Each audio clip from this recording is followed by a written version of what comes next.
City Council.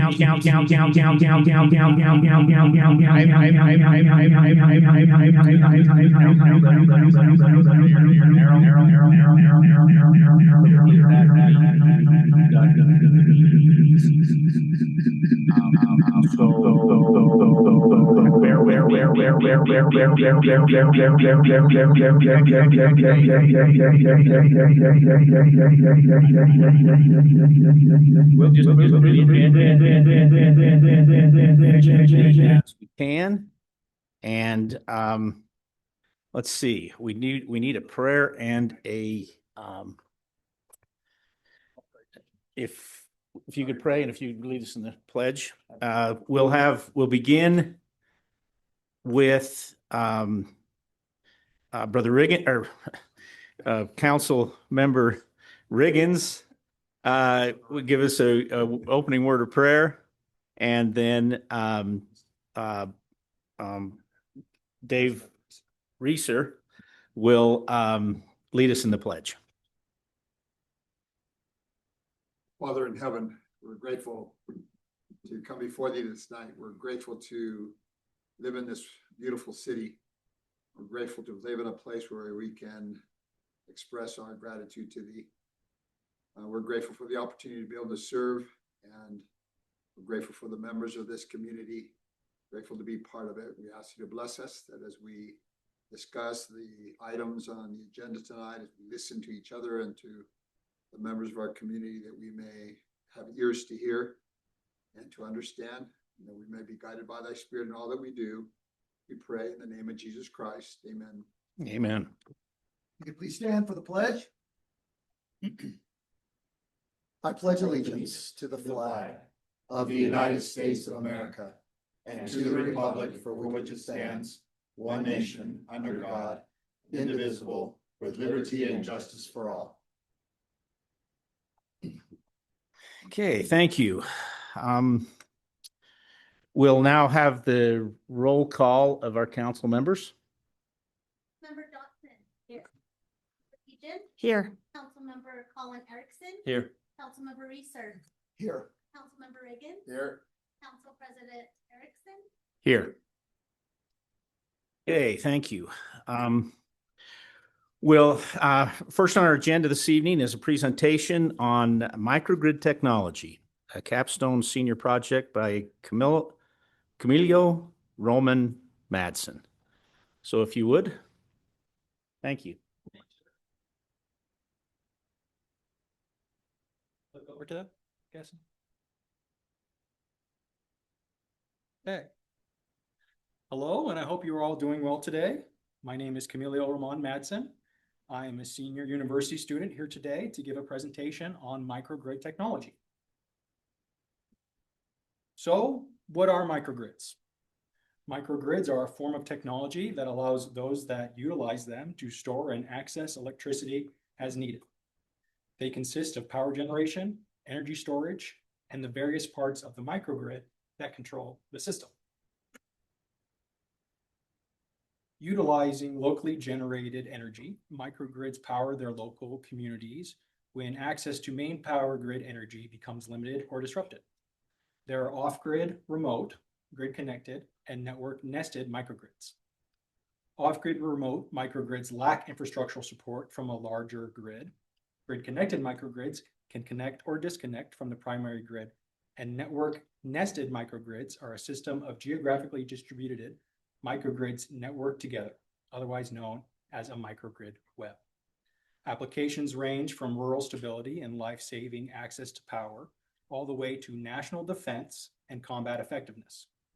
Microgrids integrate renewable energy sources into new or existing energy systems. Microgrids vary in size based on the specific needs, from powering a single home all the way up to powering whole towns and parts of major metropolitan cities. Microgrids have a variety of situational applications. The cost of microgrids on average tends to be $2 to $5 million per megawatt, depending on location, size, and complexity of the microgrid installation. Figure 3 illustrates the percentage of costs broken down of microgrid installation.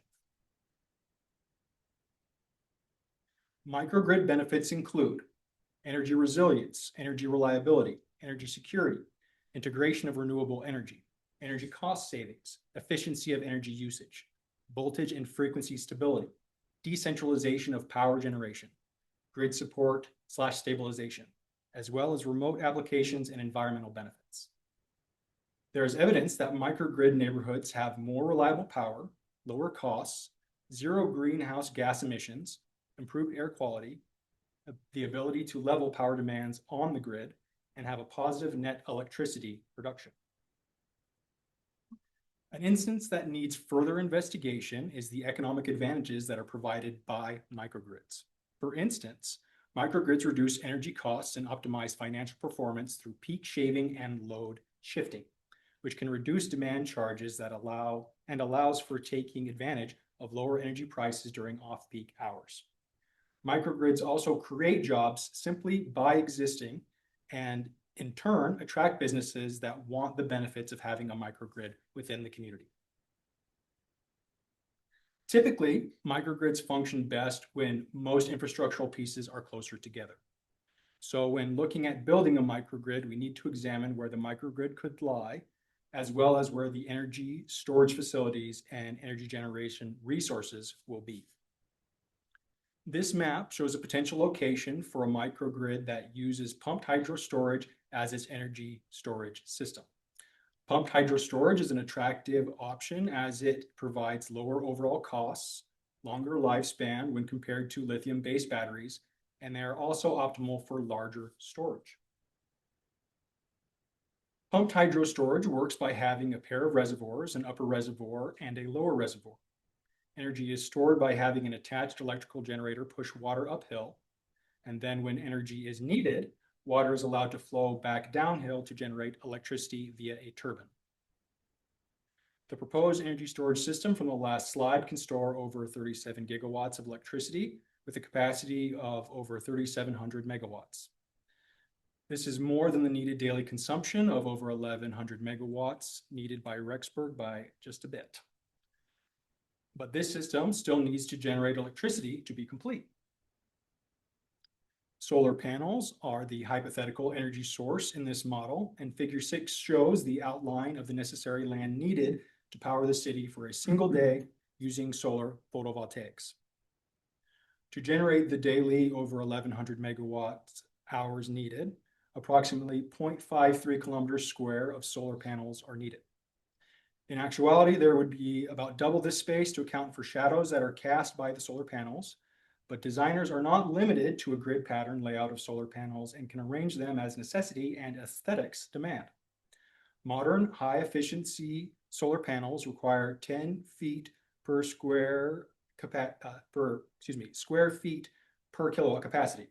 Here's the math done to calculate the area of solar panels needed for at least the daily amount of electricity for Rexburg. This translates to 3.27 days to completely charge the illustrated hypothetical system. Moving on to extant examples of microgrids. In 2007, a fire knocked out an essential transmission line and left Borrego Springs stranded without power for 2 days.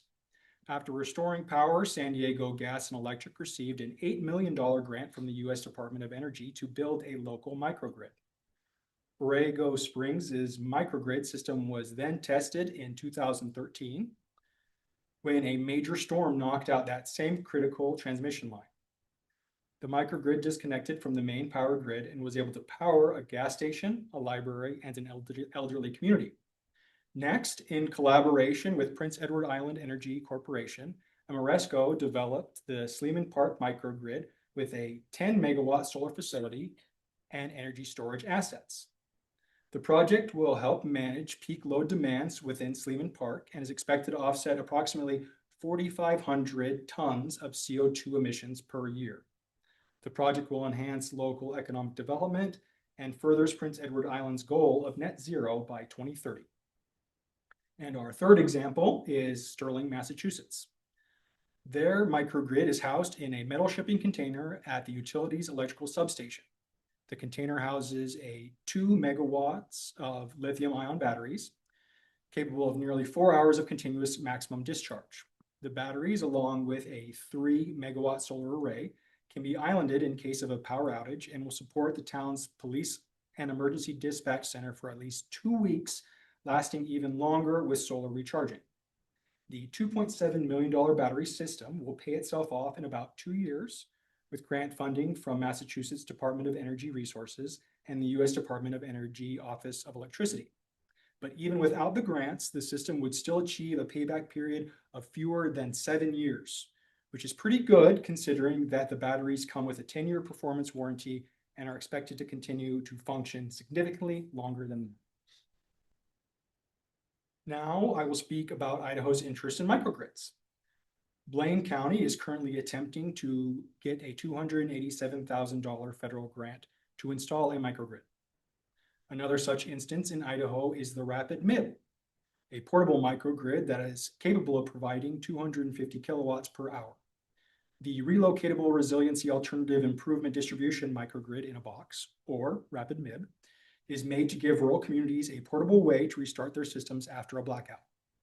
The easy to disassemble and move MIB can provide power from hydropower, solar panels, wind turbines, diesel generators, and even small nuclear reactors. This shows the resilience and modular approach that this technology can provide. Looking towards the future, we see that one of the many attractive benefits of microgrid webbing is the many smaller networks or installations can be linked together and combined into a larger aggregation of energy management. Figure 7 shows a mix of rural towns with available pumped hydro storage and larger Idaho cities that can more easily bear the burdens of upfront infrastructural costs. This would help those in the most at-risk areas and help larger cities gain a small war chest for further infrastructural costs in the future. Figure 8 shows a more fully realized situation of Idaho covered in microgrids that are webbed together. In the future, we will see that when enough utilities install batteries, it will change the face of the grid. It will mean more renewables can be deployed without the intermittent instability. More grid services can be provided by distributed close to load, increasing competition, reducing inefficiencies, and opening markets. More municipalities will then be able to take control of their energy purchases and costs. Finally, I want to thank everyone here today for watching my presentation. At this point, I'm happy to field any comments or questions. Alternatively, I can return the floor back to our distinguished council members and take comments and questions after the meeting. Thank you. Well, thank you, Mr. Madsen. Any questions or any, there's a lot of technical things there that I'm not sure we all fully understand. A lot in a little time. But we appreciate the input. I think it looks to me like it's something that's going to be, we're going to have to look at this sometime in the future, certainly, because of the grid that we have currently is just not going to have the capacity to power everything that we need. So it looks like it's a technology that's coming and up and coming, and will probably benefit us in the future.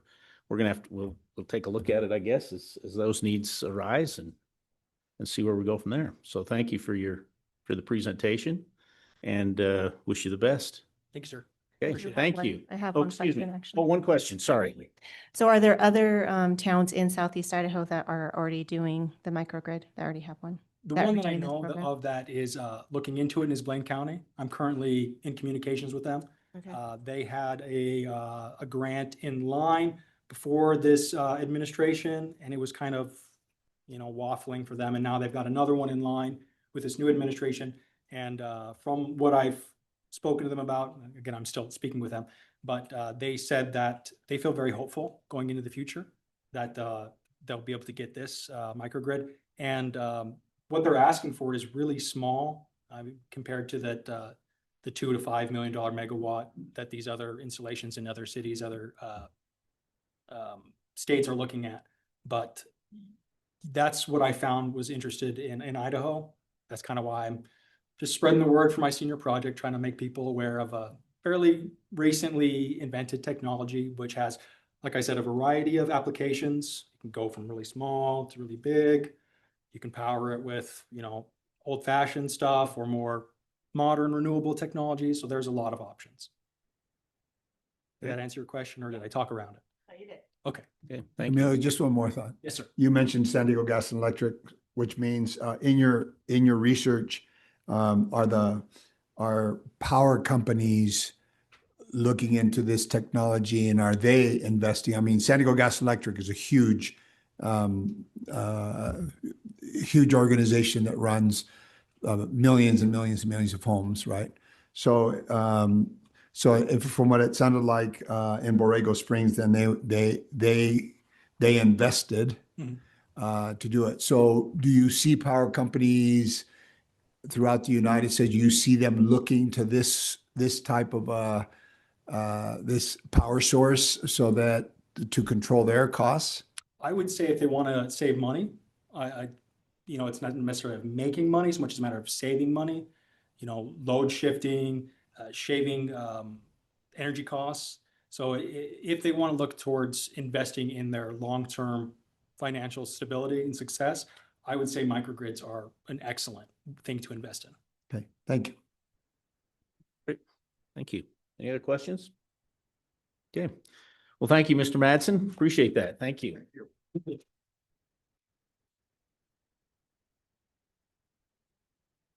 Okay. Item number 5, time for public comment. If there is anyone, this is for items that are not on the agenda this evening.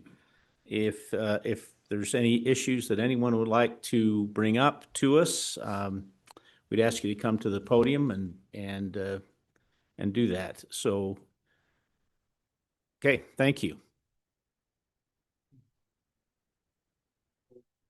City Council. I'm Kate Waldron. I'm a new student here at BYU Idaho. During my short time here, I have taken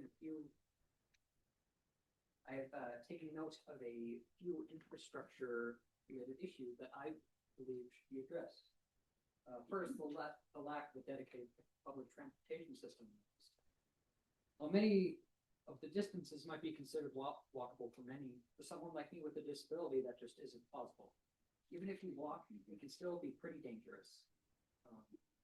And although there are some buses around town, they are very limited in their routes, and they can only be used by residents of certain apartments.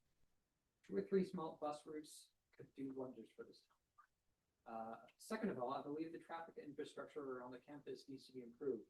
While there are many crosswalks around campus, they operate on a yield system, meaning that it can be very difficult for drivers to tell when to stop or go. Even though pedestrians will always have right of way on a crosswalk, some crosswalks have such high flow of foot traffic that if pedestrians always had right of way, the cars would be stuck there for minutes. And in that case, it would be wise for us a hawk light to be installed so that there is an adequate amount of time between car and foot traffic. Also, some intersections around campus, I believe, could use a stoplight, most notably the intersection on South First West, West Fourth South. While both of those might cost money, everything costs money. I believe that these would all be very worthwhile investments, especially given the rate at which the school is growing. In addition, I believe that the school, given that they are the primary beneficiary of this, could be persuaded to pitch in some funds. By making these investments, the town will ensure the safety and convenience of citizens and students alike for many years to come. Thank you for hearing my proposal. Thank you. Excuse me, I didn't have you give us your name and address. Sorry. Kate Walker.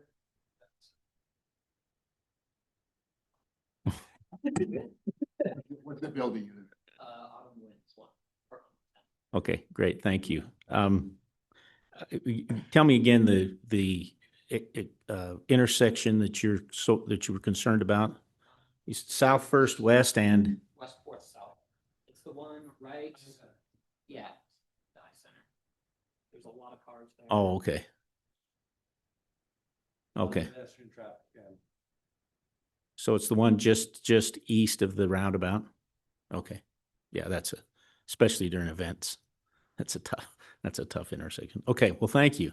We appreciate that. We'll take that into consideration. Oh, excuse me, one more question.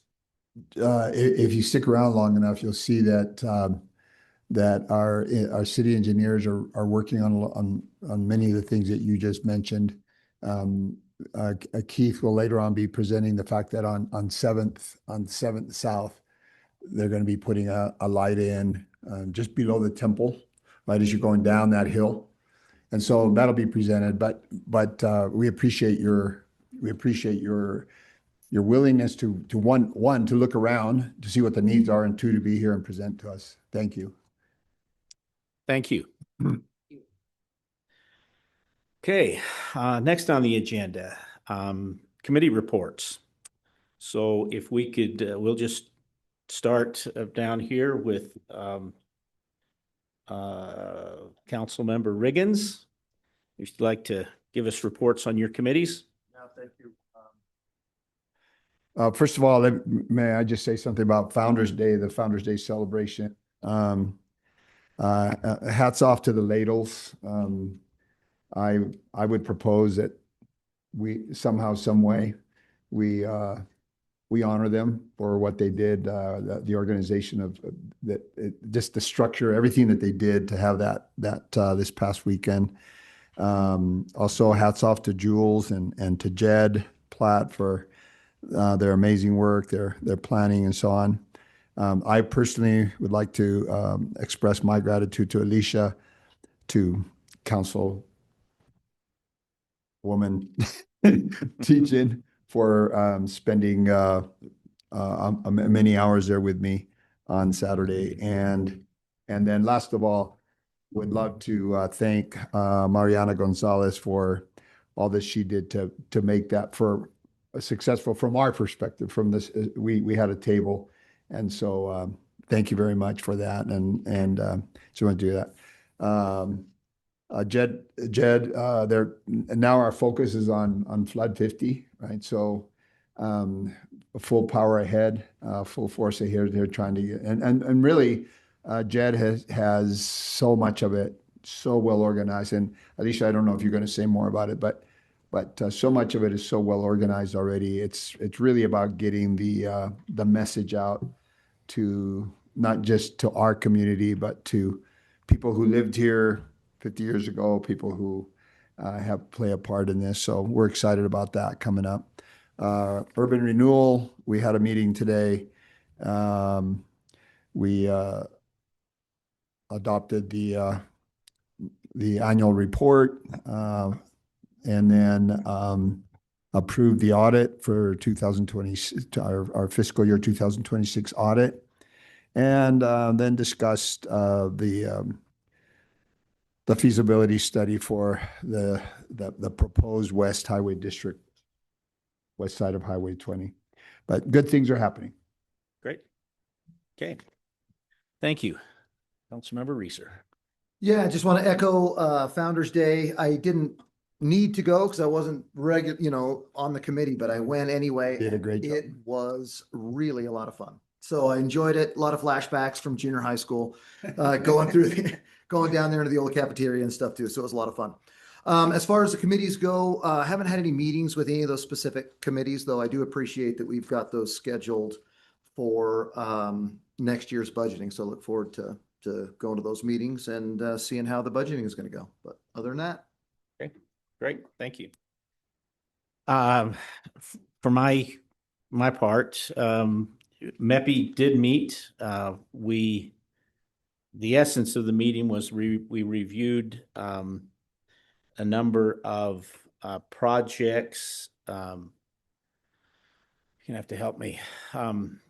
There that were proposed for I'm trying to think of the name of the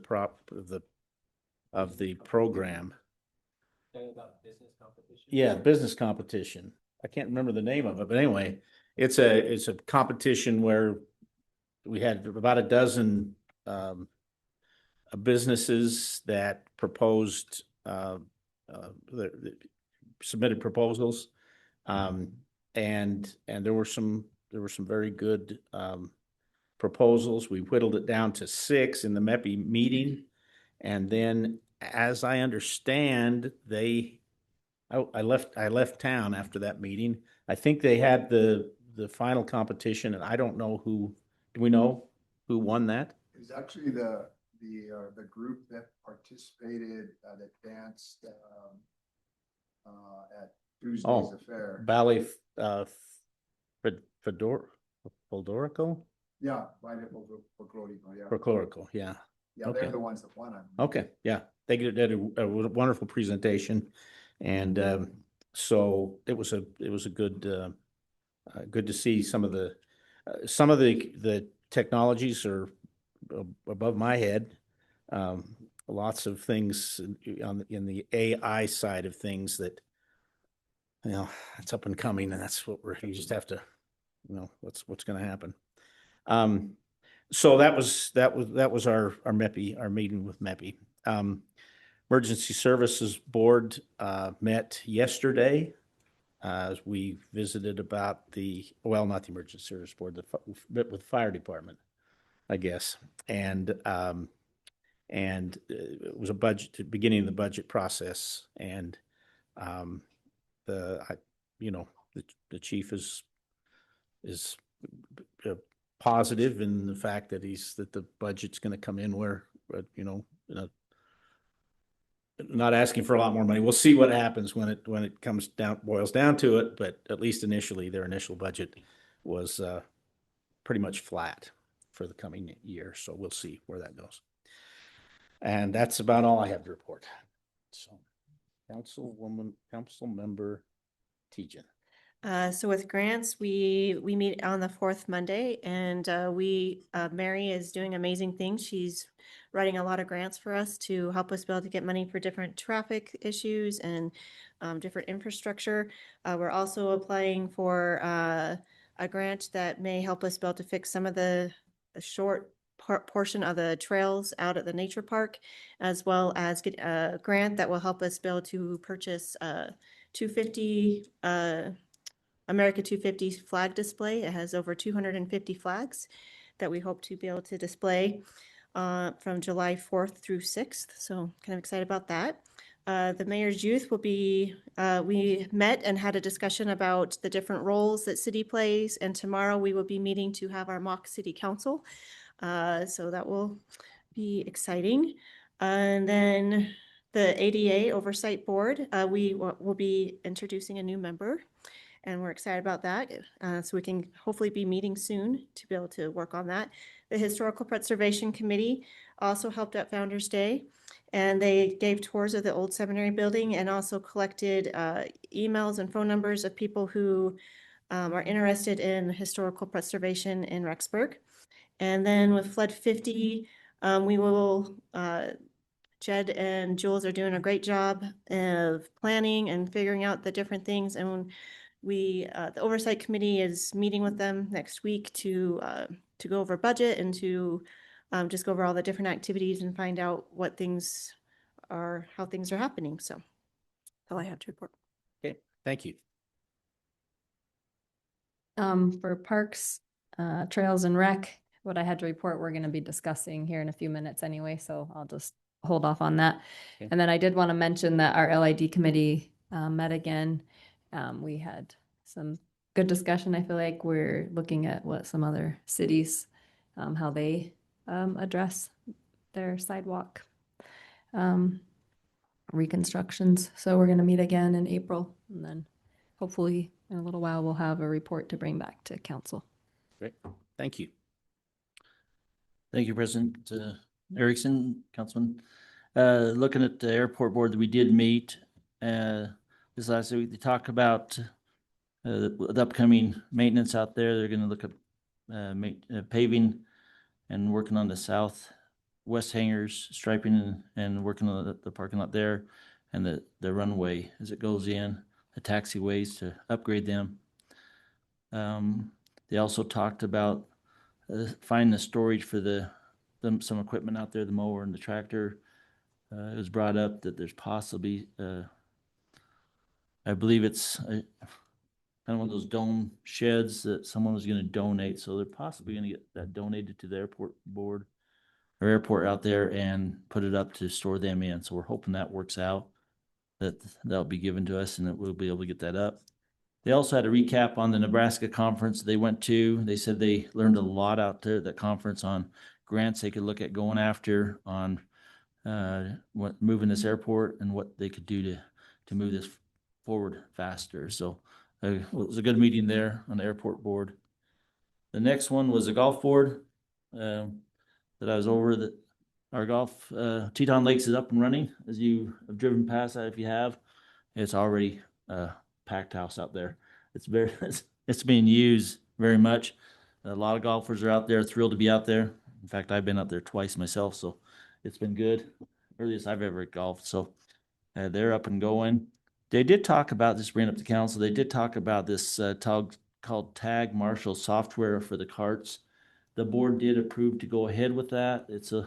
They put screens on the carts. Every cart will have them at the Teton Lakes.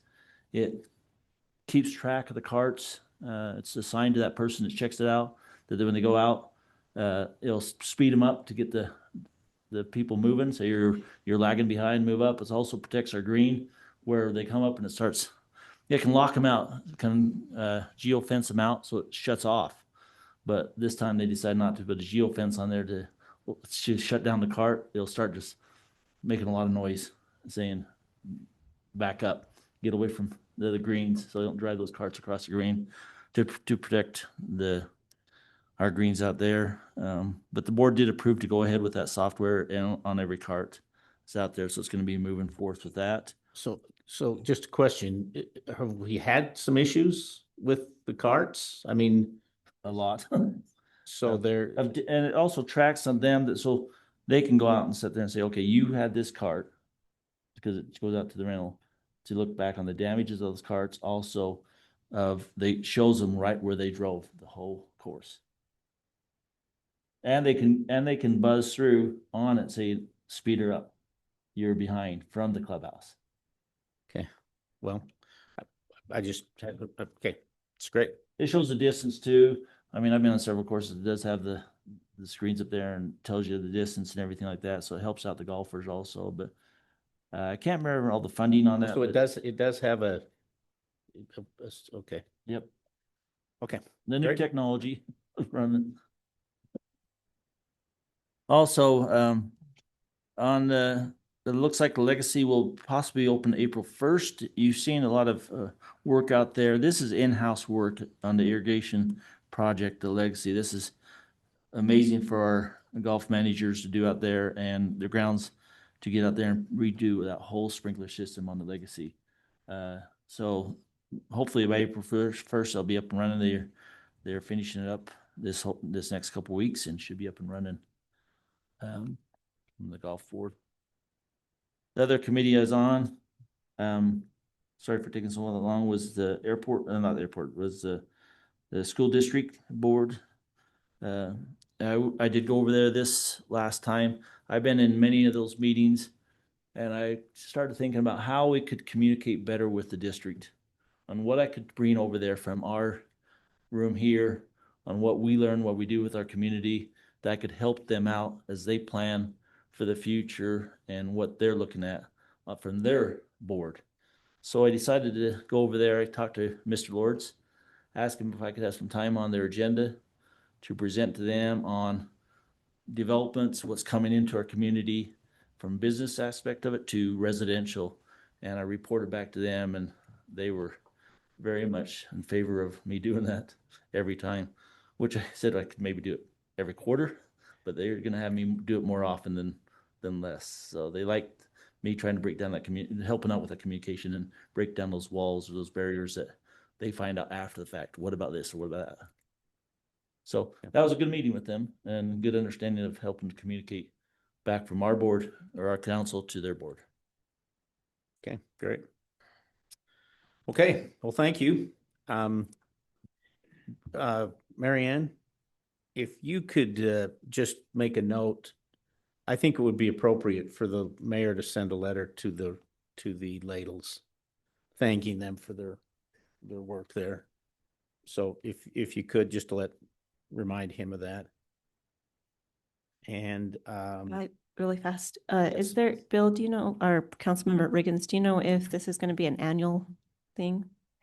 Did they mention that? I asked them, and they said, well, this will be the last one we do. So, if it does become an annual thing, someone else will be leading it, but they, yeah. So I would be wonderful if they did have somebody else. Again, I think the last time I checked on the counter, they were counting the number of people that came through. They were over 400. So I think that they had about around 500 visitors that actually came, which not bad considering that really not super publicized, right? But the people that came were thrilled with what they had over 36 booths, right? And historical in every way. And then you had the Walters and others making, just having the homemade French fries, and it was beautiful. It was really, really, really well done. right. It never fails when you leave town. There's all these great things happening. Yeah. Anyway, I was not able to go, but okay. If it's okay, I'm gonna make a little change to the agenda here. We're gonna skip down to number 8, the mayor's business, and then come back to the staff reports. So we would like to the agenda item is to ratify Elizabeth Crisp as a member of the ADA Oversight Committee. So if you'd like to come up and just tell us who you are and what how you can help us on that committee. So my name is Elizabeth Crisp. I've been here for about 20 years. I have children with special needs. I myself and some other children have other physical disabilities, some more visible than others. And so as I'm walking around campus or just around town, I notice things that might be unnoticeable to other people that I think, oh, you know what? That would make a difference to me. Or anyway, just like little things. And so I think that just looking through the eyes of just noticing those little things can just make a world of difference in the mobility of people, accessibility, even of things, like I said, there are a lot of things we just don't think about. So I'm excited to be able to just kind of help make our city a little bit more accessible for people who might be holding back a little bit just because they can't. Great. Well, thank you. Yeah. We appreciate your willingness to serve. Do we need a motion or do we just need a vote for ratification? It's action. So we need a motion. If someone would like to. I make a motion that we ratify Elizabeth Crisp as a member of the ADA Oversight Committee.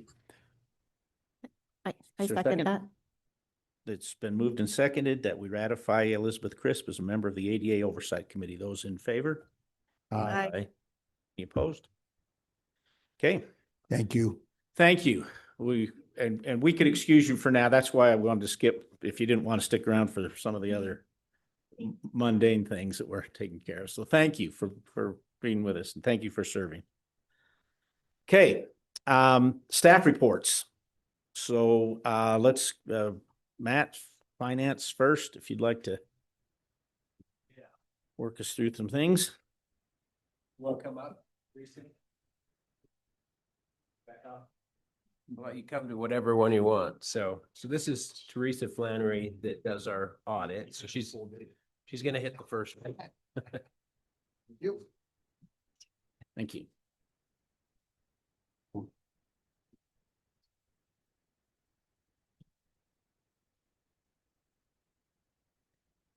So I just did a summary. Matt said you wouldn't be interested in hearing the full report, and I don't know why, but we did go through the full report with the work committee, so we've already been through this once. This isn't a final report. We do have some internal stuff that still needs to be crossed off and, checked off and all that stuff. So we'll finalize probably this next week, but the numbers won't change. It'll just be formatting and making sure everything is fully reviewed. We have couple emails we just sent today to Matt that he's gotten back to us. So we got to get all that documented. So just to go through, there's 3 reports that we include in this. I'll just go through those briefly. The very first report is on the numbers and that was a pass. No issues with the numbers. We felt that they were materially correct and didn't need to go through any concerns. I think we had some changes last year, but no such changes this year. So that was good. The second one is on internal controls, where we assess and look at processes and procedures of the city and whether we feel that there's anything that constitutes a material weakness or a significant deficiency. We found no such issues, so there's nothing in that one. That's a second pass. And the third one is related specifically to your federal programs. We had to select one for testing under single audit requirements. And so we tested that one and we had no issues with the testing that was performed there. That was $2 million, I believe, of your federal funding. Hold on, let me flip to the right page. Total federal funding for the year, 3.1 million, and the amount that we tested, 2.2 million. So a significant portion of that federal funding was tested with no issues noted on the testing. So 3 passes. So that's the report in a nutshell, all good things. And then this little comparison that I put together, I just wanted to go through some of your bigger balances. You used to get this a couple years ago, and then when I took over, I didn't even know it existed. So Matt made me aware this year, and I just updated that for you guys. Overall, if you look at just the whole city, cash and investments went up about $380,000. And I thought it was interesting because in the general fund, if you kind of skip down to the second half of the page, cash from the general fund alone went up $302. So of that $388,000 increase in cash, the majority of it came through your general fund, which is kind of cool. Capital assets increased by $15 million. 7.7 million of that was contributed assets through streets, water, lighting, and sewer.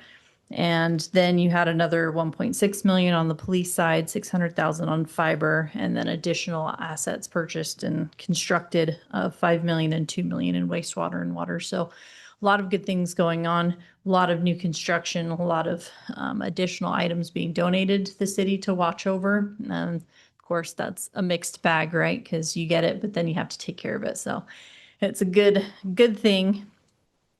A couple of the other ones that I just wanted to point out down in the general fund, because of course your general fund is kind of your safety net. So the strength of the general fund really is a measure of the strength of the city.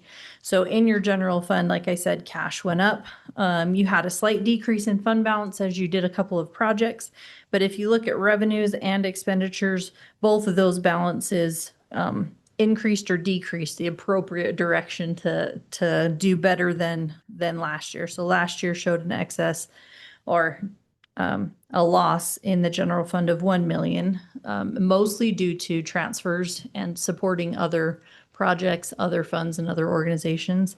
And this year, those transfers were down about 1 million, and that brought you to just a loss of a little less than 200,000. So the general fund is supporting a lot, $3.1 million net for other projects and other funds, which is the intention. It does a lot of good things with that.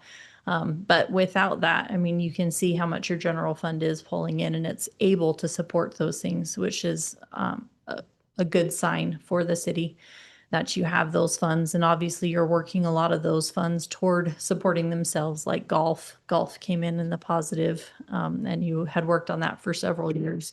And just a couple of those other ones, you support them for a while until they get their feet under them. So that's exactly what it's designed to do, and that's exactly what it is doing. And the other thing that I wanted to point out, not part of this sheet, is just one of the things that I mentioned to the work committee as we were looking over the financials is the city works very hard to look forward, which is great, and it's important. And so I wanted to commend your city management team for doing that, because when you look forward to next year, that's good. But when you look forward 5, 10, even 15 years in the future, that's where you're going to be able to find your cost benefit and your efficiencies, so that you can put in the infrastructure now that you're going to need for later, so that you can look at cost savings now that you're going to need for later. So that forward view that your management team has is really important. And as an auditor, it's one of the best things that I see when I see a city or a government looking forward that far. I know that they're going to be strong because their eyes are open and they're aware. So I wanted to commend your management team. Thank you for the opportunity to audit this year. And that's all I had. Any questions? Any questions? President, not a question, but I just wanted to, I've sat through a lot of these fiscal year end audits, and I first of all thank Rudd and Company, but thank Teresa. I was in that work meeting with you, and again, a lot. It's easy to, well, it's not easy, never easy to present numbers, but you present numbers. But I just want to take my hat off to you and just say thank you for actually caring about actual details like the one you just mentioned, right? I don't know that I've ever had anybody look and say, I've looked at your city and you're looking forward, and that is a good thing. And I look for that. And so, again, I appreciated being able to sit in on that work meeting, and I appreciate your report tonight. And thank you for the great work that you did on it. But again, putting your heart into it, which was, I think we can't pay for that. Cities and governments are my favorite. So, Okay, thank you. all Anything right. else? Thank you. Okay, thank you. Okay. Financial reports. Don't we have to have a vote on that? Yeah. Oh, we have to approve the audit. That's right. Okay, So- I would entertain a motion. I'll make that motion to approve this audit. I do second what Bill said down there about I sat through this audit committee too, and they do a very good job of going through the numbers and making sure we are sound. So I want to thank her for that, but also make a motion to move this for approve it. Okay, it's been moved that we review and approve the audit. Is there a second? I'll second. It's seconded by council member. Johnson. Jeez. So if we could, those in favor? Aye. Aye. Any opposed? Okay. Okay, that's All right. now, Matt, to you. Yeah, and before I jump into the finance reports, everybody should have got a lot of emails from me last week about the department meetings.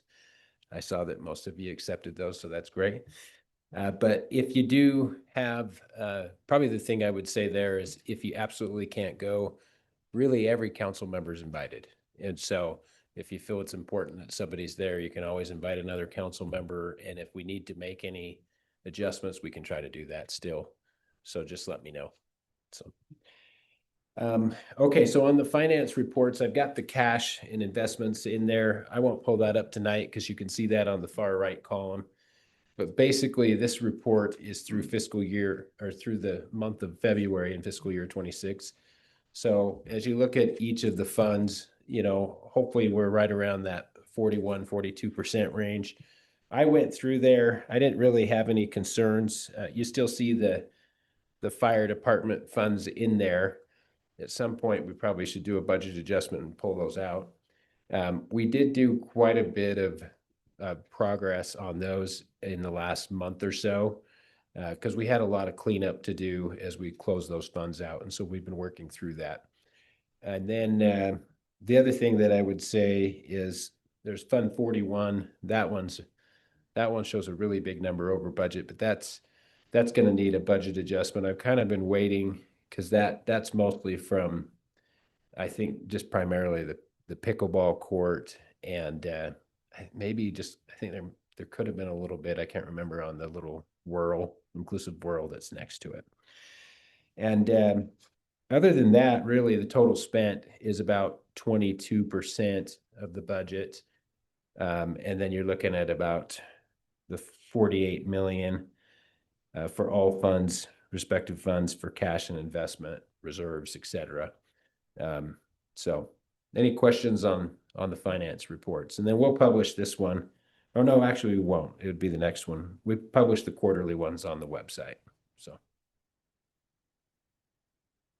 Okay. Okay. All right. Should I move to the next item?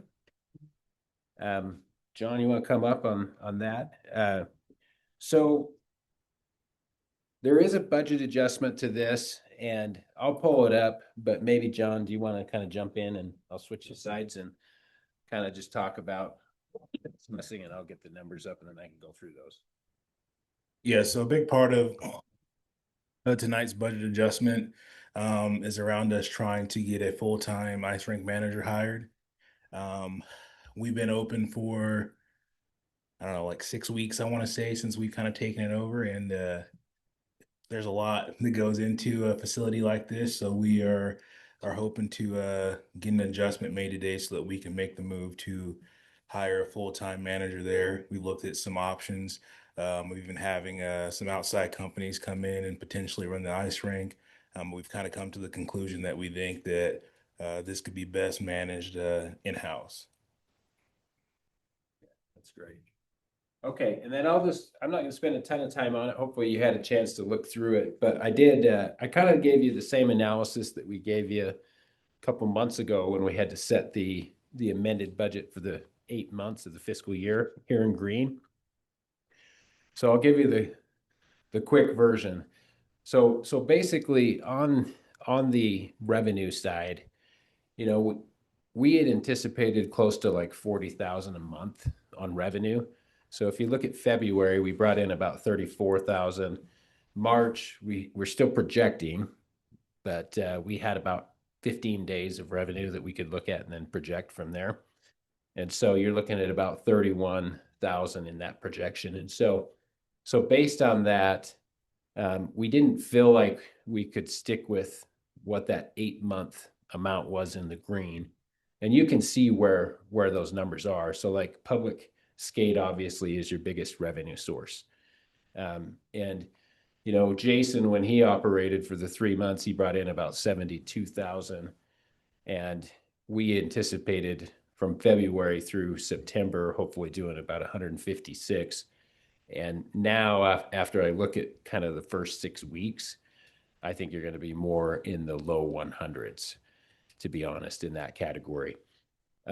It's not to say that I could be wrong. I mean, we're just projecting based on the information that we got back in those 6 weeks. And the way we did that is we took the actual February numbers, we took the projected March number, and then all the rest of the months, we actually took only 60% of the average of those 2 months. And that's because we do think that, you know, you're going to have a slowdown when you have a lot of other options to do outside as the weather gets better. And then let me just mention this top one that I have in yellow on the far right. And so this will become part of the budget adjustment question that we'll review in just a few minutes. But basically, we're saying that we believe that you probably do need to transfer $56,000 from the general fund into that ice rink fund by the end of the fiscal year. And then let me jump in the expenses real quick. So as you look at the expenses here, we originally had put 36,000 in the salaries, but we also anticipated like Parker to be 50% of his wage for that 8-month period.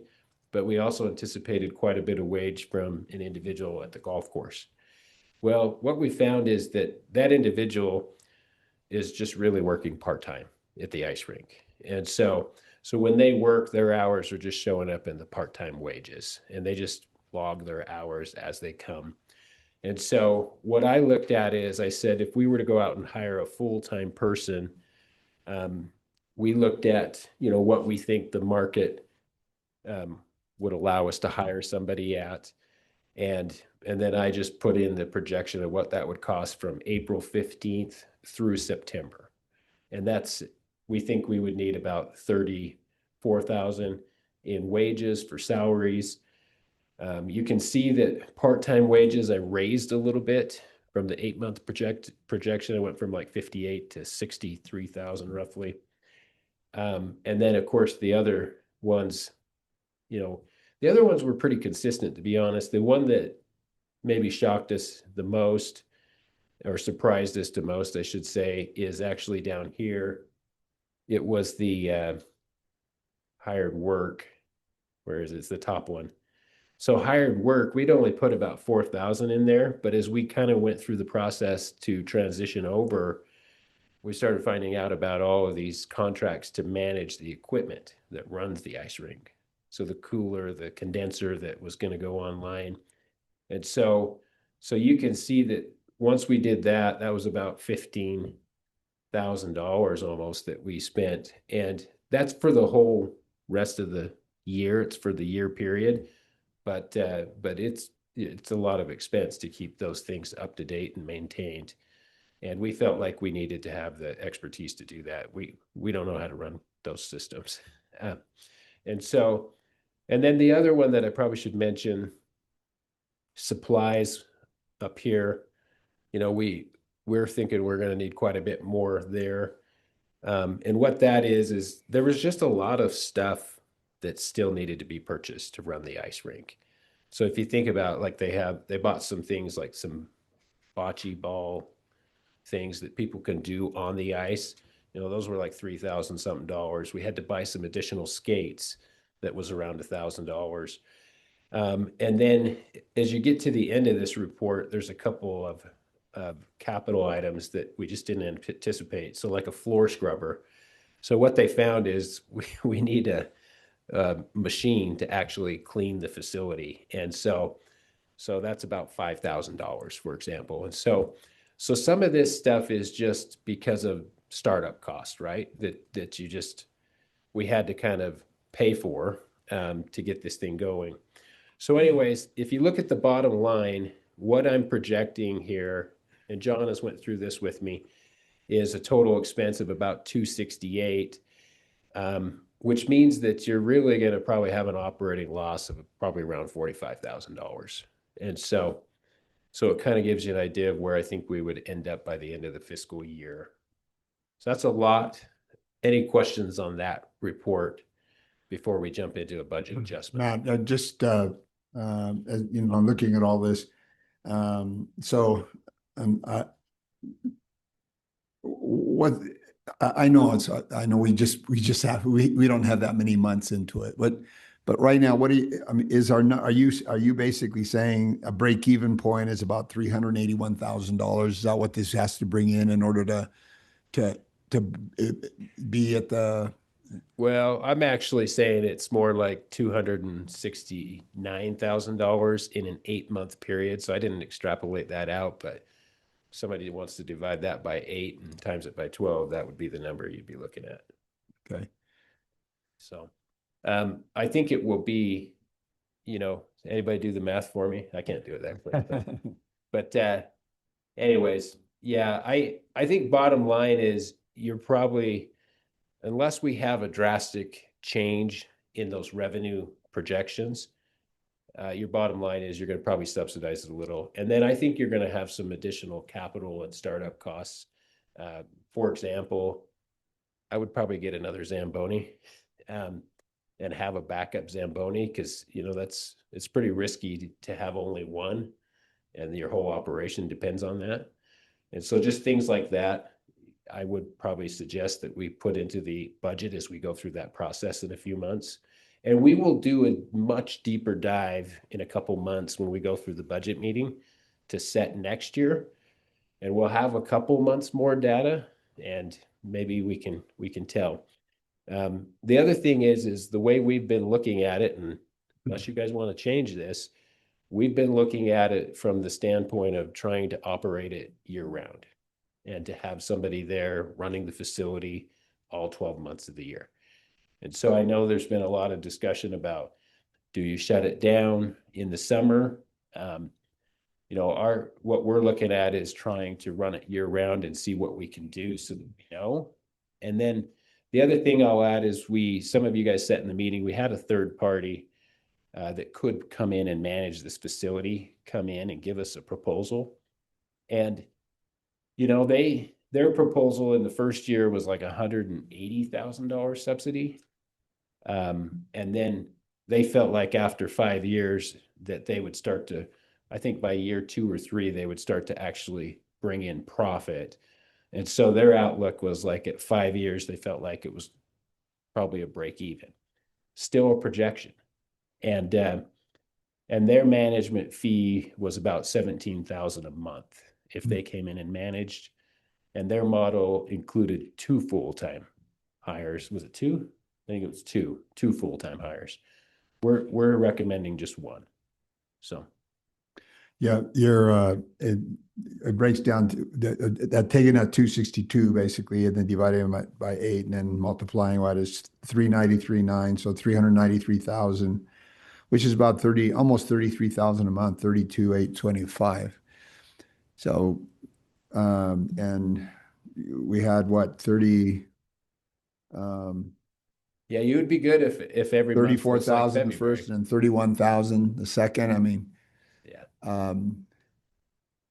It's not bad when you think about where we're at, right? I mean, but it's yeah, I mean, you still own a $5 million facility that somebody gifted you.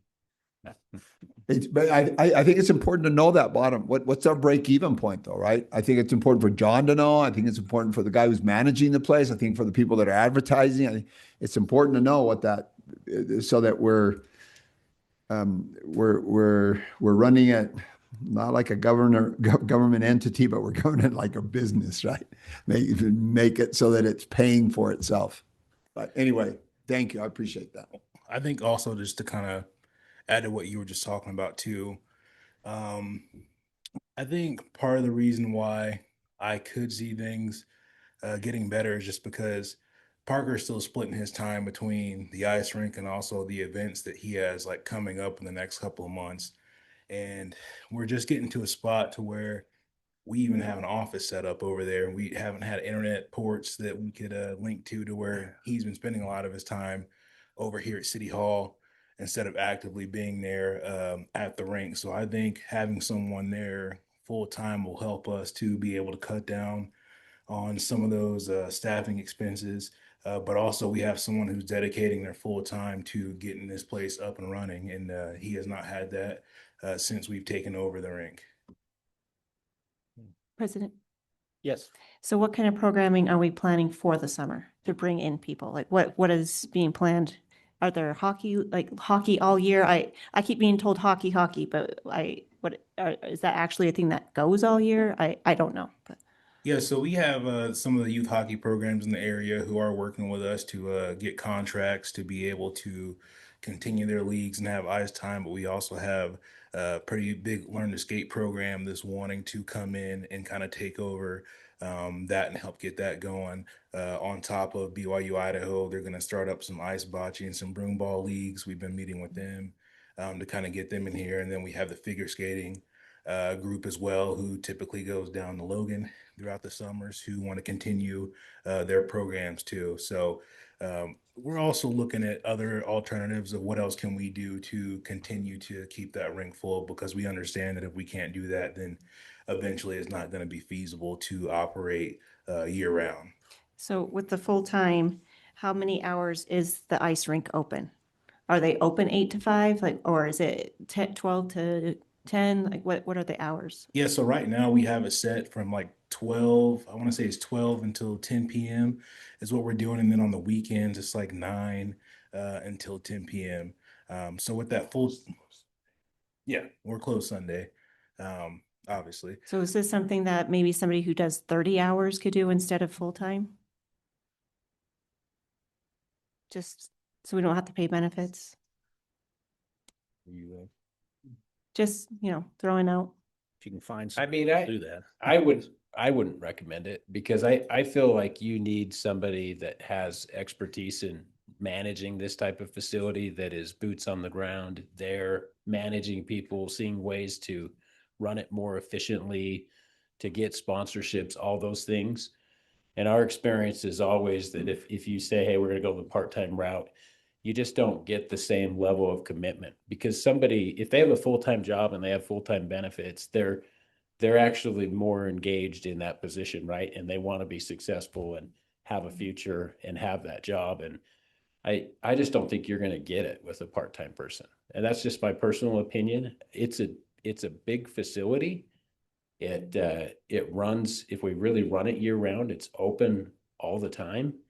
And I really think having one full-time person is a reasonable ask for that type of a facility. Just my opinion. Can I ask a question too? You bet. Do we have any idea yet how many, I'm assuming we don't, but how many actual city residents are using it versus and just surrounding areas in the region? I don't have any idea on that information. We can run a placer. Yeah, because I would really want to know that. Are we serving our residents, or are we serving all the surrounding areas? So we can get with Aaron. Aaron can run a placer report in those 6 weeks and tell you exactly where people came from. That'd be awesome. Thank you. And run that for a year, right? We just want to run it. Yeah, I want to know if it's city residents or if it's all the surrounding people that aren't paying taxes. And then eventually we can even do like the golf courses, if it gets to that point where residents could have a break because their taxes might be assisting or whatever. Yeah. Yeah, that makes sense. And really it is the model, right? The financial model is it's a regional facility. We are definitely highly dependent on people outside the city of Rexburg. Same thing with Rexburg Rapids, right? I mean, that place would be a mess if we didn't have people coming from outside of Madison County financially, I'm saying. Yeah, I just don't want to subsidize something that our residents aren't actually using. So I'd be interested to see that. Yeah, just run Yes, Colin. Just a couple of questions. Have we done any research out there on other entities that run a year round where it drops off in the summer? What does their number say? Like from Logan, all these other ones that around in the close states, to say, okay, how much do you drop off? What percentage do you drop off in summer to really see if it's feasible to have it open all year round? I mean, I'd love to keep this facility open year round to provide this, but how far does it drop? Or does it drop? Or does it go up? I'd like to see that just by, a couple phone calls and kind of come up with some stats on that to look at. Yeah, so I personally haven't looked at any other facilities like that, but I can definitely make some phone calls and get some information for you and the council that I can share with you guys and report back on the next time. And isn't Idaho Falls, don't they close it in the summer? So I would, It was closed last week. yeah, so Yeah. I'd love to know why and They how they mainly came to that close because they don't conclusion. have a dehumidifier. Yeah, we That have is been their- told that. Okay. That is their main facility reason. just can't pump it. Yeah, and they run pickleball in there afterwards. Could you bring up the screen that we were looking at before? So the 33,000 for salaries, is that for the 6 months from April 1st to October 1st that they would be making? It's from April 15th through September, but then there's about 6,000 So that's about already, 6 months? there's about 6,000 that's already happened as well, right? Okay. Paid in Right. February, March. So Okay. we're talking what, 27,000 from April 15th through the end of September? Is that like, I don't do the math either. Is that a pretty high hourly? Like what's the hourly? About 60,000 a year, to give you an idea. Is that competitive or is that high? That seems high for some of our city staff. It's actually No, we, Yeah, for city. for somebody Well, I think she means compared to. Compared to other city staff. well, we compared it against that position, right? So Terry went out and looked at multiple ice rinks, and originally they actually felt like it should be a little higher or a higher grade. And when we did our research, we actually lowered the grade. We came back with a 16 grade, and that's like a step 7. So if you think about that, it's 7 of 41 steps on a grade 16. So it kind of gives you an idea of where they're at on the scale. But actually, no, I think it's pretty in the market, if you will. One more question. Yes.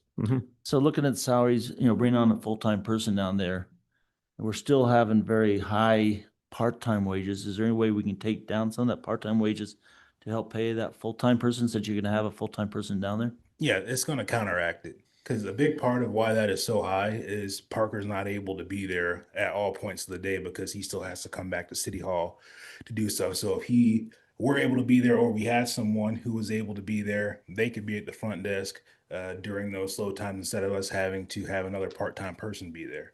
So we possibly could lower down the part-time wages to be able to save it. We don't know now. I mean, there's so much unknown on this. Yeah. I mean, we're always just estimating and guessing because it's so new, but. Well, and I actually did lower it.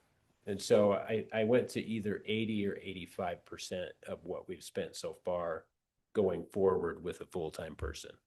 And that's already in that number. Because if you look at the first 2 months, we spent almost 10,000 a month. And so 8 months, that'd be like 80,000. And so I've already lowered it with that thought. So how many part-time people do we staff over there? Like how many employees are we looking at? So currently, I would say, I don't know the exact number because Parker's hired some more people, but I want to say we probably had anywhere close to maybe 10 part-time, including a couple who are solely dedicated to doing the Zamboni, because that is a pretty specialized position in itself. So is that like running concessions? Like, can you kind of help us understand why there's?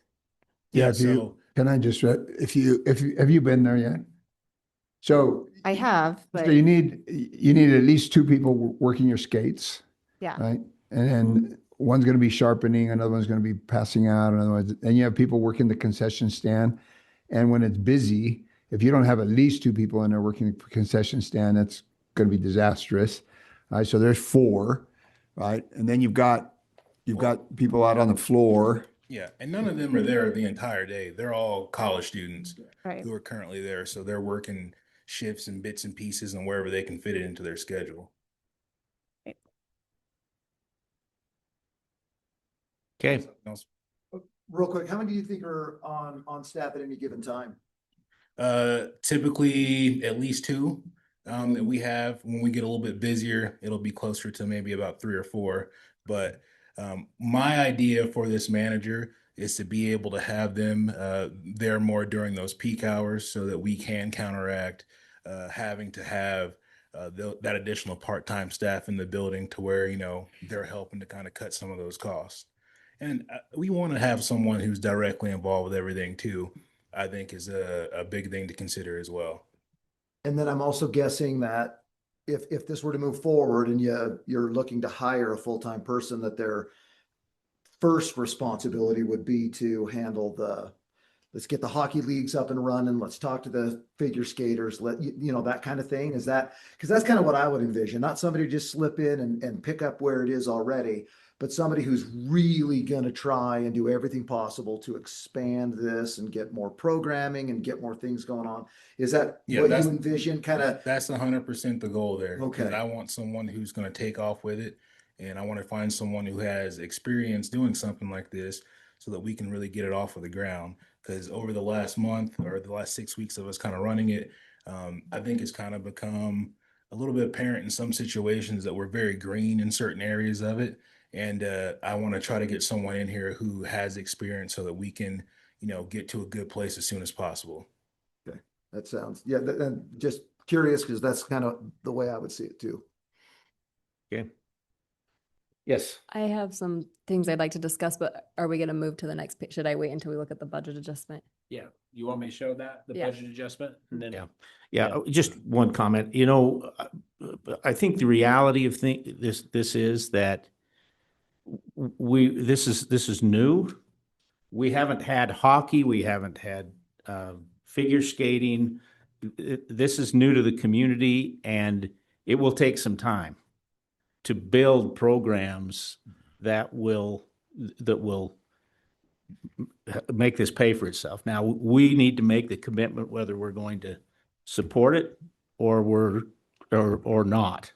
And I think we've got to give it some time. I don't think we can. I don't like the idea of us. We're going to hire somebody that's going to manage this for us.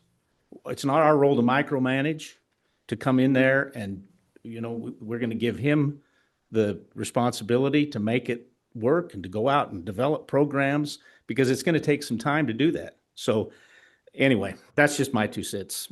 I think it's an issue that it's going to take us a little bit of time to work through this, and it's going to cost us some money. I'm sorry, but it is. And so anyway, to our budget adjustment. Can I comment on that really quickly? To that effect, I felt like I tried to explain that in January. I tried to say that this is something that is going to take more money. And I felt like I got shut down a lot, that no, this is going to be fine. We got a $5 million facility and we have to and so I just want to point out that was kind of put forward in January, that we might need a full-time person. We needed stuff for maintenance. We needed all these things. And so I'm still on board to go until October, but come October, I think we really need to dig into it and see if it's worth being open during the summer, because we just don't have that in our general fund. We've been told over and over and over the last month that our general fund, we just don't have that to be able to carry and to subsidize something else. So I think that we need to take a really hard look come October if we do pass this. Thank you. okay. So, before I actually go through all of this, so remember, we're saying that we need to transfer in of 56,000 from the general fund, but we're not actually asking for the full 56,000 in this budget adjustment. So we looked at a couple areas, and I approached John and he felt good about this. But if you think about the race director's positions before the ice rink, they were 100% in the general fund, subsidized by general fund dollars, right? And so I went to John and I said, I really feel like we need to have some of that wage be covered by the actual programs that they're working with. So the races. And so as you look at this on the screen, I know it doesn't show up great, but this is the Teton Dam Marathon. And as you look at this top number, like this is 2024, you can see that they actually had a profit of like $15,000 in 24. for that program. And I'm just talking about direct revenues and expenses here. They had in 25, they killed it. They had like a $25,000 profit. Right now, we're showing with what we're recommending in the budget adjustment that would still go down to probably like an $8,000 or $9,000 profit. So part of what we want to do is move 25% of the wage of that person out of the general fund and into rec programs so that it can be covered directly by those revenues. So that's one area. The other area that we looked at for this year, and I know Brianna wants to talk about this and we can chat about it, but let me just show you. So when you look at the winter sports park, which is at Teton Lakes, you know, that is a very highly subsidized rec program. And so it's exactly the opposite. You know, you looked at the marathon, how it brings in a profit. This one, 2024, it lost $18,000 in direct expense and revenue netted. Last year, it lost $9,000. And if you recall, last year was a terrible year for, you know, being able to have a consistent winter sports park. This year, even worse. I think we groomed twice, and I don't think anybody skied and rented a ski this year. And you can see this year, we're going to subsidize it about $3,800. And so I was able to say, hey, let's take back that budget out of Fund 03 because we're not going to spend it this year. That season's over. They had as you look at the total budget, they were actually going to be slated to be subsidized $18,000 this year. And so I pulled some money out of that as well. And then one of the thoughts was, do we consider actually not running that in the future and actually bring the skis over to the ice rink and let people just rent them there? Because you already have that sunk cost. People are already there. The space is there. And the fact is that most of the time people aren't using our groomed course anyways because it's so inconsistent. So if they could rent skis and actually go to a course or a groomed trail, maybe they take them up to Harriman, wherever, we could actually show people where these groomed trails are and try to get people to rent. So just those are just some thoughts that you can further discuss. Let me show you the budget adjustment. So basically, as I went through, I added for the floor scrubber, I added a little bit for part-time wages. Here's the big one. I added a transfer out of the general fund for $56,000 to subsidize the ice rink. And then what I did is I actually also added, let's see, whoops, trying to read this. So then you can see that we also had the Teton Dam Marathon salaries and benefits. So that's what I was talking about, right? We were going to take some money there. And I know these numbers are difficult to kind of understand, but these are the right budget numbers. But basically the essence of what I'm asking for this budget adjustment is that 40,500 net after all of these things I just discussed comes from the general fund to subsidize the ice rink. And then And that gets us through September? Just through September. Okay. That's it. And then we'll, of course, go through this whole process for next fiscal. So I'm not going to go through every single one of these line items, but if you have a question on one, I can, but I just basically explained kind of the gist of the budget adjustment. So $40,000 would essentially come from your fund balance reserve in the general fund to subsidize the ice rink. And then the rest is coming by us reducing expenses either in between the two funds, right? Or revenues between the two funds, between 03 rec programs or 01, those wages for that position that I said we would move to 03. Does that make sense? Okay. You bet. Yes. Councilmember Johnson. Thank you. Okay, so the first thing I'd like to say is that here's an example of an advisory committee that works really well. Like the Golf Advisory Board works really well. We interact with the residents that have been appointed to that board, and then they make a recommendation to us, and then we get input from residents. my dream is that our rec and trails and parks committee becomes a functioning advisory board. And so something like deciding whether to take the skis from the winter park and put them in a different place, that would first come through an advisory board where we have residents that give input on that. So that's what I'd really like to see happen instead of just city staff making that decision. And I know that we have had some really bad years of snow. And if that kept going, then I understand that we would really, really have to look at whether we can keep doing that. But when we have a good snow year, that winter park is an opportunity for residents of all ages to go out there and get exercise and be in the fresh air. We don't have a lot of things to do outside in the fresh air in the winter. And if you move all the skis, I mean, I don't see very many people that are going to rent skis at the ice rink, drive them to our groomed course, which, by the way, we did hire an employee and we said that one of their roles was going to be to groom that course. So, I mean, we've been planning for this. And so I just really don't want to move the skis yet. And we invested in those burly carriers for children. Those can't be transported back and forth. We have youth groups that come and use that when we have snow. And that's going to make it so that they can't do what they do right now. And we're a family community.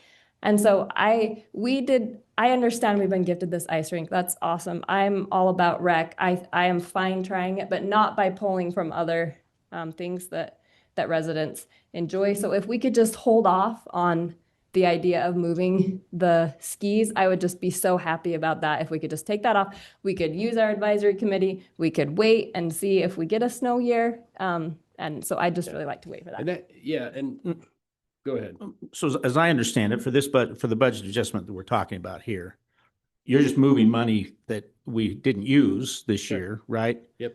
To get us through to September. So in the budgeting process is where we'll need to address. That's right. Yeah, I just, address those it's issues. written in it's written in the wording down there. So I wanted Yeah. it to be made very clear. Yeah. Like that's not the plan yet. Yeah, right. we This is what you did to make for this year to get us through to September because Yeah, and I know it didn't We matter can this year. strike, Yeah. we can strike that sentence. Yeah. And honestly, you can go to the rec board before May and ask that question and know by May. Yeah, so just take it off for now. I'd be so happy. Yeah, Just take so it we'll off. just cross that out. okay, And great. then, Great. and then the other That's great. thing, I'm- just so it's I not agree with you. misunderstood, It's really easy. we're not saying don't groom the trail. Right. So hopefully that didn't come across like, hey, we're going to stop grooming the trail. We're just saying it's really expensive to operate and rent those skis there versus when you already have people doing it the other place. And so it's just something to consider. What would we do with the pro shop then, if we moved the cross-country skis out He's got his So thing. the and Pro it's shop's a been- rest. He's got a simulator. later in there? Okay. Yeah. Yeah, so he, I know we put a lot of money into the pro shop, so that's why I just yeah, wanted. We put a lot of money into those skis too. Right, Pro shop's open. They have Right. a simulator there now that they put up okay, and then they still sell their inventory. okay. I and just stuff. wanted to like clarify that. Yeah, Thanks. sorry. I just have one more thing to say about it. We did put a lot of money into those skis. And so if you stick them over there, people are not, I mean, we have the ORC that people have rented skis from for a long time. I mean, maybe I'm naive, but I just don't see a lot of residents driving over there, renting those skis, driving back, especially if they have children and things. So I feel like we should consider that we spent money on the skis too. And we don't want them to just sit over there at the ice rink. Yeah, and maybe one consideration is that you just do it by reservation. So groups rent and come, and then you're not just having multiple people just sit there for hours and hours and nobody shows. Just some things to consider. And those are great suggestions to take to the advisory. Yes. Yeah. So, I'd love that. great. Okay, perfect. Okay, Okay, any other questions? any other questions? We're looking for whatever your decision is. No? Okay, well, if there are no other questions, I would entertain a motion to approve this budget adjustment. I'll make a motion that we approve the budget adjustment request. And with what has been said, we're going to strike out the plan to rent cross-country skis at the ice skating rink. We'll scratch that out. Was there anything else in there? No, I think that was it. So motions made that the budget adjustment be as it had been presented. Great.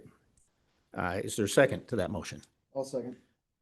It's been moved and seconded that we approve this budget adjustment. Those all in favor? Aye.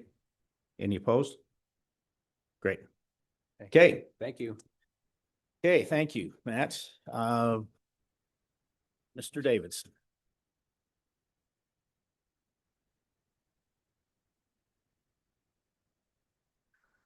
All right. Thank you, Council President. So just got a couple items. First, I want to just make sure everyone is aware. Next Wednesday, the 25th, we're having an open house from 6 to 7, and that's for the 9th East Bridge. So that's the bridge that's going to go from 7th South to Barney Dairy Road, that section of road going in. So we're having an open house with the engineers. Say that one more. 25th. Yep, March 25th from 6 to 7 here in the City Council chambers. And the purpose for that open house is to gather informational. Just informational, gather information. They're posting to the properties right around that. So they can come in, ask questions. Is that in the council chambers? Yeah. And yeah. it's open to the public? Huh? Okay. Yep. So, yeah, so just informational on that. Keith, we're going to just, I talked to you about this, right? So I just side joke, you guys, but can we just make sure that we personally invite, however it might be, whether it's by email, whether it's by just, especially the neighbors that are going to be in that area, let them know that we're going to be having this open house. Can we just do that? Yeah, the engineers Thank you. are pushing out letters and they're putting out notices on it. So Thank you. Yep. Okay. Sorry, one more question. Keith, yeah. just for my benefit, what does that look like pushing out notices? Is that I've never been notified. Does that mean like a note on the door? Is that like something in the mail? When we have a zone change or something like that, where they look at the properties right around that the construction happened. So really Quail Hollow, that neighborhood will be notified. We said they needed to be notified. And then also the properties on the north side over there by 7th North. So is that like just like mail, email, note on the door? I think they were going around doing doors. Okay. All right. Thanks. So. Yep. Just in case residents ask, Yeah. Yep. Yeah. What's that? I mean, most of the people out there aren't actually city residents, they're county out there. So they're outside of our city limits on that, but we are notifying them. Okay, so my first item that I need council's approval on is this is with the Idaho Transportation Department, and this is for a professional service agreement. So with ITD or LTAC is who we got the grant through, and this is for the signal that's going in on 7th South and Center Street. And so this is to enter into an agreement with Civil Science. They're the engineering company that will be doing kind of the construction management and oversight on the engineering side. And that's a contract with just over $83,000. So we're just seeking council's approval. This is primarily funded through that LTAC grant. Okay, great. When would, assuming this is approved, and when would that construction be? Construction start, so they're looking at end of July into August on that construction window. Okay. Okay, great.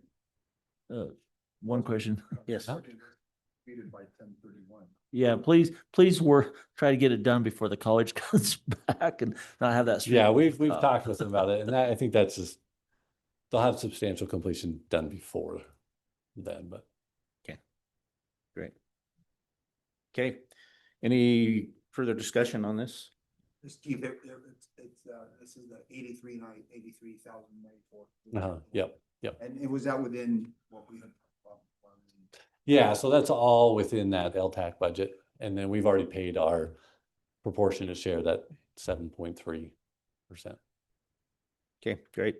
Well, if no further discussion, I'd entertain a motion to um, approve this. Is this a budget adjustment? I guess it is. Yeah, it's Not a just budget, but just an agreement to enter Approval into of the the service contract. agreement.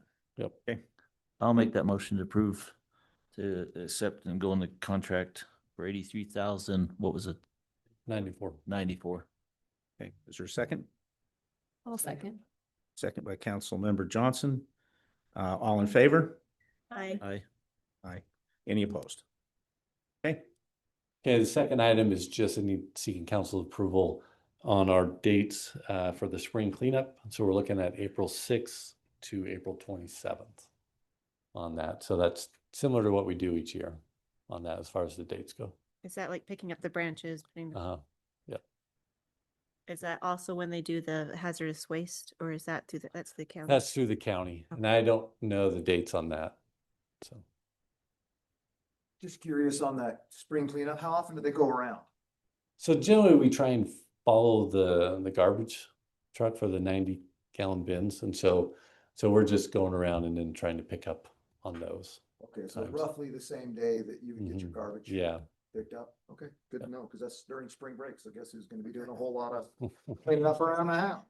Yeah, and generally we at the end, right? And then we'll just go through and canvass the neighborhood to see if we missed anything. That'll go out in the newsletter. Yeah. This month, so everybody knows. And I just continue to push every avenue out there for our citizens to understand that's our cleanup time. It's a great opportunity to use that service. And sometimes, I mean, even afterwards, they say, well, we didn't know what's happening. So every avenue we can use to push out to the public would be great. Especially after these windstorms. There's quite a few branches that came down. Yeah, and trees. Yes. okay. Any further discussion? Would entertain a motion to approve the spring cleanup dates. I'll make a motion that we approve the spring cleanup dates, April 6th to April 27th. Moved by Council Member Johnson. Is there a second? I'll second. Second by Council Member Tejan. All in favor? Aye. Any opposed? Okay, All right, thank you. thank you. Okay.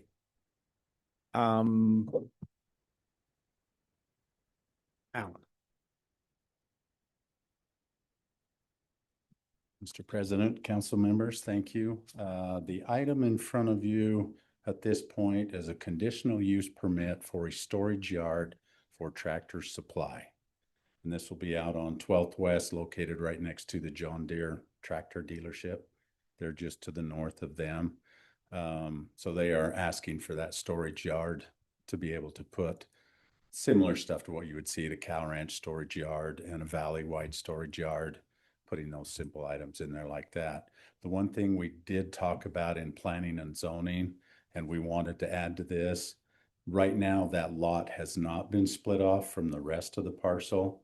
So we wanted it stated down there that basically the conditional use permit for the retail storage yard applies exclusively to Tractor Supply Company and designated land area allocated to Tractor Supply Company.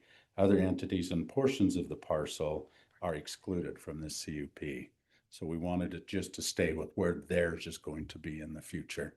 So that was the one condition we were asking to include in this CUP. Now I would open it up for any questions. Okay. Any questions or discussion on this item? Okay. If none, I would entertain a motion that we approve the conditional use permit for the storage yard. I move that we approve the conditional use permit for this particular recommendation for the Okay. storage yard. Motion by Councilmember Reeser. Do you want the stating of what Alan said in that motion? I would put that in there. The part where they That is tied to their tried to Tractor just Tractor Supply Supply. parcel. Yeah, so it's right. Okay, so I'll revise my proposal that we approve the conditional use permit with the, And you could just say the conditions listed on the CUP. okay, 'cause that's yeah, what I read. according to the conditions listed on the conditional use permit. Great, thank you. Is there a second? I'll second it. Seconded by Councilmember Erickson. Colin Erickson. All in favor? Aye. Any opposed? Thank you. Okay.